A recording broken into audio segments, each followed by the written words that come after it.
ஜெய் சீதாராம். அனைவருக்கும் வணக்கம். இன்றைய பஞ்சாங்கம் விஸ்வாவசு தமிழ் வருடம் உத்தராயண புண்ணிய காலம் வசந்த ருது சித்திரை மாதம் 27ஆம் தேதி சனிக்கிழமை 10/5/2025. சூரிய உதயம் காலை 5:50 சூரியாஸ்தமனம் மாலை 6:27. இது கடலூர் மற்றும் தென்னார்காடு மாவட்டத்திற்குரியது. இன்றைய திதி வளர்பிறை திரையோதசி மாலை 6:47 வரை, பின்பு சதுர்தசி. நட்சத்திரம் அஸ்தம் அதிகாலை 1:45 வரை, பின்பு சித்திரை நட்சத்திரம். நாமயோகம் வஜ்ரம் அதிகாலை 3:45 வரை, பின்பு சித்தி யோகம்.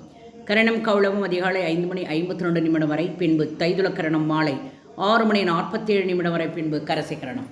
இன்று அமிர்த யோகம் அதிகாலை 1:45 வரை, பிறகு சித்த யோகம் காலை 5:53 வரை, பின்பு மரண யோகம். சந்திராஷ்டமம் நட்சத்திரம் சதயம் அதிகாலை 1:45 வரை, பின்பு புரட்டாதி. மேலும் ஜோதிட தகவல் அறிவதற்கு ஸ்ரீஹரி சக்கரா செல்வாம்பிகை நாச்சியார். வாழ்க வளமுடன். நன்றி, வணக்கம்.